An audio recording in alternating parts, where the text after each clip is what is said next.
Mi esposo era un fracasado a sus 37 años, así que le di un ultimátum. Pensé que había recapacitado, pero él fingía ir a trabajar todas las mañanas. Lo descubrí mintiendo. Hola. No sé si esto va acá o si alguien se va a tomar el tiempo de leerme, pero necesito desahogarme. Me siento al borde del colapso emocional y no tengo con quién hablar. No quiero que mi familia ni mis amigas sepan lo que estoy pensando. Sé que me juzgarían. Tal vez ustedes también lo hagan, pero al menos no los conozco. Estoy casada con Mario, tiene 37 años. Yo tengo 31. Llevamos casi 8 años juntos, 5 de casados, sin hijos. Y creo que estoy empezando a odiarlo. Sé que suena horrible. Yo también me sorprendo de estar escribiendo esto. Pero es la verdad. Lo veo, lo escucho, y siento una mezcla de lástima, frustración, rabia y cansancio. Sobre todo eso, un cansancio profundo, emocional. Me pesa compartir techo con él. Cuando conocí a Mario, era completamente distinto. Tenía esa chispa de tipo seguro de sí mismo, medio sarcástico pero carismático. En ese entonces trabajaba en una agencia de marketing, no ganaba una fortuna, pero tenía aspiraciones. Siempre hablaba de querer independizarse, de armar su propia empresa, de crecer profesionalmente. Me gustaba ese entusiasmo. Me hizo creer que era alguien con potencial, alguien con ambición. Nos mudamos juntos al año. Al principio todo era más fácil. Vivíamos en un departamento pequeño, nos íbamos turnando los gastos, salíamos cuando podíamos, soñábamos con cosas grandes. Yo trabajaba en una empresa de tecnología, empecé como asistente y fui creciendo. Hoy soy jefa de equipo en esa misma empresa.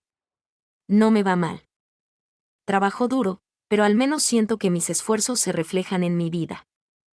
Él, en cambio, empezó a derrumbarse poco a poco. Perdió su trabajo hace unos 4 años. Lo despidieron por reestructuración según dijo. Yo traté de ser comprensiva. Lo animé a buscar algo nuevo, le pasaba ofertas, lo ayudaba con el currículum, hasta lo recomendé en mi empresa, aunque no había mucho para su perfil. Él se molestaba. Decía que no iba a aceptar cualquier cosa, que no quería un trabajo de oficina más. Que quería empezar su proyecto. Ese proyecto jamás existió. Desde que perdió ese empleo, Mario ha ido de una idea a otra sin concretar nada. Un tiempo quiso vender camisetas por internet. Después dijo que iba a hacer un canal de YouTube. Luego se obsesionó con las criptomonedas. Después quiso vivir de hacer consultorías, pero nunca tuvo ni un cliente. La última fue que se iba a meter a vender cursos de inteligencia artificial, sin saber nada del tema. No me malinterpreten. No tengo nada contra los emprendedores. De hecho, admiro a quienes realmente se esfuerzan por salir adelante por su cuenta. Pero él no hace nada. Se levanta tarde, pasa horas viendo videos en TikTok o YouTube, se pone a leer cosas sin rumbo, a medio investigar, a ilusionarse con ideas de dinero fácil. Y nunca las ejecuta. Nunca hace el trabajo duro. Todo se queda en teoría. Yo, mientras tanto, mantengo la casa. Pago la renta, los servicios, el súper. Me encargo de todo. Él hace el almuerzo a veces y dice que eso ya es aportar. No quiero sonar cruel, pero hacer unos fideos no es un aporte cuando llevas años sin pagar un peso y tu pareja se está partiendo la espalda para que no les corten la luz. He tratado de hablar con él. Con calma.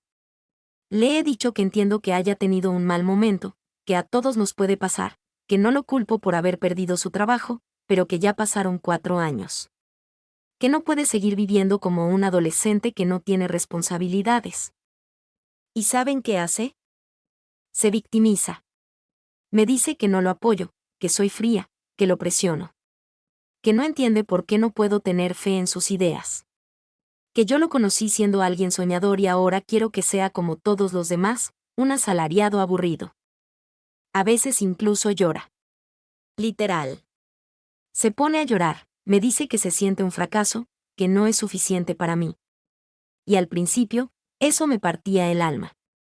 Pero ahora, ya no. Me molesta. Me parece una forma de manipularme. Porque no hace nada por cambiar esa situación. Solo se queda ahí, sintiéndose mal, como si yo tuviera que consolarlo y seguir aguantando todo. Y lo peor es que empieza a meterse con lo que yo hago. Hace poco tuve una presentación importante en el trabajo. Estaba nerviosa, me estuve preparando por días. Llegué a casa cansada pero contenta, me salió bien. ¿Y saben qué me dijo? Qué bueno que alguien en esta casa se sienta útil. Así, con tono sarcástico. Como si mi esfuerzo fuera una forma de humillarlo. Ya ni siquiera siento respeto por él. Lo escucho hablar y me parece patético. Vive en una nube. Cree que de la nada va a surgir una gran oportunidad, que se va a volver exitoso por arte de magia. Dice cosas como me falta suerte o me robaron una idea o el algoritmo está en mi contra. Siempre es culpa de algo o de alguien. Nunca suya. Y mientras tanto, yo me estoy apagando. Me estoy volviendo una mujer amargada. Estoy tensa todo el tiempo. Me siento sola, aunque tenga un marido durmiendo en la misma cama. Ya ni siquiera tenemos intimidad. No me nace. ¿Cómo voy a desear a alguien a quien ya no admiro? Me duele escribirlo, pero es la verdad. A veces me imagino separándome. Fantaseo con vivir sola, con llegar a casa y no tener que ver su cara deprimida todos los días. No tener que cargar con su frustración ni con sus excusas. Pero también me siento culpable. Porque sé que él me quiere. A su manera, pero me quiere. No es una mala persona. No es violento, no es infiel, no me trata mal, al menos no de forma directa. Solo es un fracasado. Un hombre roto. Y no sé si eso es motivo suficiente para dejarlo. Pero yo sí estoy rota. Rota de tanto sostener sola una vida que se suponía íbamos a construir juntos. Ya no sé qué hacer. Me da miedo terminar con todo. Me da miedo quedarme estancada. Me da miedo seguir así. ¿Es egoísta pensar en mí después de tantos años? ¿Estoy exagerando? ¿Hay manera de recuperar el respeto por alguien que dejó de esforzarse? ¿O ya no hay vuelta atrás? Gracias si alguien llegó hasta acá. Solo necesitaba decirlo. Aunque sea una vez. Actualización. Leí todo. De verdad, gracias. Algunas cosas dolieron, no voy a mentir. Hubo quien fue duro conmigo, otros más empáticos. Pero sobre todo me ayudaron a ver que no estoy loca. Que no soy una mala persona por estar harta. Me hicieron sentir entendida, validada. Y eso me dio el valor para hacer lo que muchos me dijeron, hablar seriamente con él. Lo hice. Y fue una de las conversaciones más incómodas, tensas y emocionalmente pesadas que he tenido en mi vida. Esperé a que fuera un domingo por la tarde, cuando no hubiera distracciones, cuando él estuviera más relajado. Me senté con él en el sillón, lo miré a los ojos y le dije, sin rodeos, que ya no podía más. Que no estaba feliz. Que sentía que estaba cargando con todo y que nuestra relación ya no era una pareja, sino un desequilibrio total. Que llevaba años siendo comprensiva, paciente, solidaria, y que eso se había convertido en un desgaste que me estaba rompiendo. Le dije que esto era un ultimátum. Que si no hacía un cambio real, concreto, esta vez de verdad, me iba a ir. Que ya no era una amenaza emocional, ni un me siento mal. Era un límite. Claro y definitivo. Mario no dijo nada durante varios minutos. Pensé que iba a enojarse, o a llorar como en otras ocasiones, pero no. Estaba como en shock. Me preguntó si lo estaba dejando. Le dije que aún no, pero que si seguía sin aportar, sin trabajar, sin asumir responsabilidades, entonces sí. Que no me iba a quedar a verlo vegetar en el sillón mientras yo me partía el alma sola. Él respiró hondo, se frotó la cara con las manos y me dijo: Está bien. Te escuché. Y tienes razón. Eso me descolocó. No me lo esperaba. No discutió. No se defendió. Solo dijo eso. Que yo tenía razón. Esa noche no dormimos bien ninguno de los dos. Pero al día siguiente, algo cambió. Mario se levantó temprano. Se afeitó. Se puso una camisa que no usaba desde hacía tiempo. Se sentó en la mesa del comedor con su laptop y empezó a actualizar su currículum. Yo me quedé en silencio, observando. No quise decir nada por miedo a presionarlo o a romper ese momento. Durante la semana lo vi postularse a empleos. Incluso fue a una entrevista presencial. Me dijo que quería intentarlo en serio, que estaba cansado también de sentirse inútil, y que esta vez quería demostrarme que sí podía sostener su parte de la vida juntos. No les voy a mentir, no me lo creí de inmediato. Pensé que era solo una reacción impulsiva por miedo a que me fuera. Pero una parte de mí quería confiar. Quería tener un poco de fe. Quería ver a ese hombre del que me enamoré, al que vi con ambición y ganas de crecer. Y, para mi sorpresa, consiguió trabajo.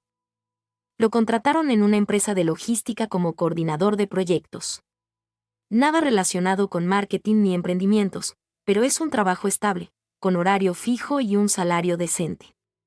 Le pidieron volver a capacitarse en algunas herramientas que había dejado de usar, pero él aceptó sin poner excusas. Lleva apenas 2 semanas, pero hasta ahora está cumpliendo. Se levanta temprano, se baña, desayuna y se va. Llega cansado pero tranquilo. Dice que el ambiente en la empresa es bueno, que está aprendiendo, que le cuesta volver al ritmo pero que se siente útil. Que extrañaba esa sensación. Me contó que uno de sus compañeros tiene su misma edad y también había pasado por un bache largo sin trabajo, y que hablar con él lo hizo sentir menos solo. Yo, por mi parte, estoy tratando de no ilusionarme demasiado. No quiero ser negativa, pero tampoco quiero volver a pasar por lo mismo si esto resulta ser solo una racha. Aún así, me siento más liviana. Como si una parte del peso que venía arrastrando se hubiera soltado un poco. Como si ahora sí estuviéramos remando juntos, no solo yo. Hemos hablado más. De cosas simples, de nosotros, de cómo nos sentimos. Él me pidió perdón por haberme hecho cargar sola con todo tanto tiempo.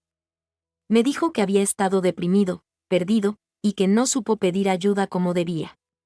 Que se había refugiado en fantasías porque era más fácil que enfrentar su miedo a volver a fracasar. Yo le agradecí por abrirse así. No justifica nada, pero al menos ahora hay honestidad. También volvimos a tener intimidad. Fue raro al principio, como volver a conocer a alguien con quien ya compartes la cama hace años. Pero fue bonito. Tierno. No como antes, cuando había resentimiento entre los dos. Esta vez sentí que sí había conexión. No sé si todo va a ir perfecto. Nadie puede asegurar eso. Pero por primera vez en mucho tiempo siento que hay un camino posible. Que tal vez no todo está perdido. Que quizás todavía queda algo que salvar entre nosotros. Sigo yendo a terapia, no lo había mencionado antes, pero hace meses que empecé. Y se lo propuse a él también. Me dijo que lo va a pensar. No quiero presionarlo con eso todavía. Un paso a la vez. A todos los que me comentaron con empatía, con consejos, incluso a los que fueron duros conmigo pero desde la sinceridad, gracias. De verdad. Me ayudaron a tomar decisiones. A poner límites. A decir en voz alta cosas que llevaba años callando. Si algo cambia, volveré a escribir. Pero por ahora, solo quería compartir que no todo está tan gris como parecía. A veces sí se puede volver a empezar, aunque sea desde los escombros. Actualización. Han pasado casi 2 meses desde la última vez que actualicé. En ese post conté con un poco de esperanza que mi esposo, Mario, había conseguido trabajo después de años sin hacer nada. Que por fin estaba haciendo algo con su vida. Me costó mucho llegar a ese punto, a ese ultimátum, pero pensé que tal vez había funcionado. Me convencí de que las cosas finalmente estaban cambiando. Lamentablemente estaba muy equivocada. Lo que estoy a punto de contar me cuesta escribirlo. Me duele el orgullo, me duele el corazón y me duele la vergüenza de haber creído en alguien que simplemente me mintió descaradamente en la cara durante semanas. Mario nunca trabajó. No es que lo hayan despedido y me haya ocultado eso. No. Jamás tuvo empleo alguno. Todo fue un show. Una rutina que él armó para fingir frente a mí que tenía trabajo. Y lo peor es que funcionó durante bastante tiempo. No se imaginan cómo me siento ahora. Todo empezó a oler raro hace como una semana. Él salía todas las mañanas a eso de las 8. Se vestía, se arreglaba, agarraba su mochila, me daba un beso en la frente y se iba. Siempre decía que salía temprano porque prefería llegar con tiempo, y volvía en la tarde como a las 5 o 6, cansado, a veces incluso medio molesto, como si hubiera tenido un día real de trabajo. Yo, sinceramente, no sospechaba nada. Después de tanto insistirle, de ponerle ese ultimátum, de hablarle claro, yo creí que por fin había reaccionado. Que estaba haciendo un esfuerzo, aunque le costara. Hasta que este lunes, que fue feriado en mi trabajo, decidí hacerle una sorpresa. Preparé su comida favorita, la guardé en un recipiente y fui a la dirección que él me había dado de su supuesto trabajo. Dijo que era una empresa de logística, en el centro. Busqué la dirección en internet, vi el edificio en Google Maps, y no encontré ninguna información, pero igual fui. Cuando llegué, me encontré con un edificio viejo que ni siquiera tenía recepción. Estaba completamente cerrado y abandonado. Empecé a preguntar por ahí, en las tiendas cercanas, si conocían alguna empresa con ese nombre, y todos me decían que no, que ahí no trabajaba nadie desde hacía años. Ahí me empezó a temblar todo el cuerpo. Llamé a Mario, no contestó. Esperé unos minutos, llamé de nuevo. Me respondió y me dijo que estaba ocupado, que no podía hablar. Le pregunté en qué oficina estaba, que si podía bajar un momento, y se quedó callado un rato antes de decirme que justo había salido a hacer una entrega. Casi me eché a reír de la desesperación. Le dije que no me parecía lógico, que estaba ahí afuera, que el lugar estaba vacío. Y él colgó. Así de simple. Me quedé paralizada unos segundos, y después tomé el metro para regresar a casa. En serio, yo no sabía ni qué pensar. Mi cuerpo iba en automático. Pero fue justo ahí, en el metro, donde todo se reveló. En una estación cualquiera, al cambiar de línea, lo vi. Estaba sentado en una banca, comiéndose un sándwich, con sus audífonos puestos y completamente relajado. Vestido como si de verdad fuera a trabajar. Pero ahí estaba, como si estuviera en un día libre, matando el tiempo sin ninguna preocupación en el mundo. Me quedé mirándolo por unos segundos antes de acercarme. Cuando me vio, puso una cara como si le hubiera dado un infarto. Intentó ponerse de pie, tartamudeó algo que no entendí, y me preguntó qué hacía ahí. Le dije, ¿tú qué haces aquí? ¿No se supone que estás trabajando? Intentó balbucear una excusa. Que había salido a buscar algo, que estaba en su hora de almuerzo, que justo lo habían enviado a esa zona. Pero no podía ni mirarme a los ojos. Y yo no podía más. Lo enfrenté ahí mismo.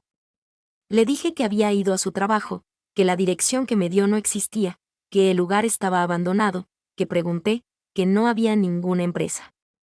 Le exigí que me dijera la verdad. Y ahí, con los hombros caídos, finalmente lo admitió. Nunca tuvo un trabajo. Nunca fue contratado. Todo fue una farsa.